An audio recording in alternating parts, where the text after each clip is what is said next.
Cinnamon rolls are probably one of my favorite things to eat. These ones, we're gonna top it with some vanilla mascarpone frosting and some roasted blueberries. It's just gonna be so good. Let's get into this one.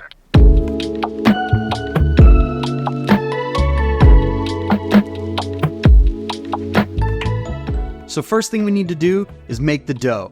This dough is very similar to a brioche dough. It's called an enriched dough. This has butter and eggs, which make it a little bit fattier, gives it a nice kind of golden color. Really rich, really delicious, and super easy to make. So we want to start with warm milk, around 95 degrees. Add in our yeast, our sugar, melted butter, 2 whole eggs. So let that start mixing together with a dough hook to combine everything before we add in our flour. So now we'll add in the flour a little bit at a time, followed by the salt. Start by mixing on low until everything's combined, then mix on about a medium speed for 8 to 10 minutes until a nice smooth dough forms. Now that the dough has come together, we're going to take it out, give it a little bit of a fold, just make it super nice on the outside, nice and clean. And then we're going to take a little bit of oil into our bowl, not too much, just enough to prevent it from sticking. Drop it in there, and then we'll cover it with some plastic wrap, let it rise for about 1 hour. So while the dough's proofing, let's whip up the cinnamon sugar. For this cinnamon sugar, we're gonna add a little bit of cardamom to it. That gives it such a nice, unique flavor that's just really, really tasty, and it's gonna go so well with those blueberries and vanilla mascarpone. Okay, so we'll add our brown sugar, cardamom, and our softened butter.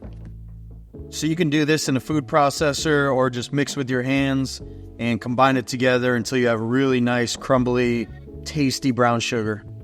Now the dough is proof for about an hour, we're just going to lightly dust our work surface and then take the dough, kind of muscle it out here, then we'll roll it out. Now we're going to roll that out to about 1/4 inch thick.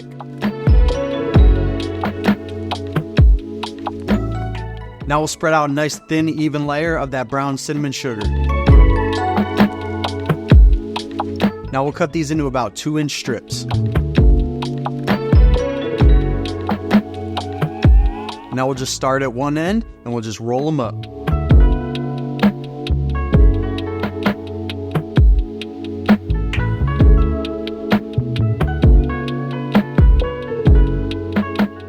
Now we'll just arrange these in the pan. Now we'll cover with plastic wrap, let them rise for about 1 hour. So instead of a traditional icing for the top of these cinnamon rolls, we're going to go with the vanilla mascarpone frosting. It's going to have those nice vanilla notes. It's going to be fatty. That mascarpone is going to give it this extra like creaminess, buttery. It's going to be so good, so easy to make. So in a food processor, add in your butter, powdered sugar, and whip those together until it's nice and creamy and light. Once that's nice and creamy, after about 20 seconds, add in your mascarpone and add your vanilla paste. Now whip up the mascarpone frosting. When mixing in the mascarpone, you want to be very careful not to overmix. Otherwise, it'll turn into butter and it'll be grainy and unappealing. Now that these have proofed for about an hour and they've filled up the pan a bit more, we're going to pour some heavy cream over the top of these. The heavy cream does a couple of things. One, it adds a bit more moisture as they're cooking to make them like creamier, fluffier, all that fun stuff. But actually the butter and sugar kind of melt down and mix with that. And it almost makes like a dulce de leche kind of delicious caramel sauce on the bottom. And that, when we kind of lift it up, it's just going to be ooey gooey. And it's such a nice touch for these. We'll bake these in the oven at 350 for about 25 minutes.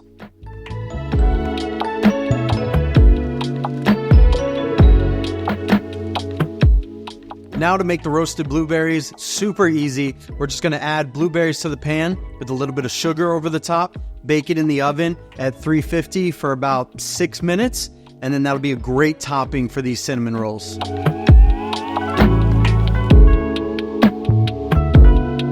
So our cinnamon rolls have cooled down quite a bit. Now we have that vanilla mascarpone frosting. We're just going to add that on here.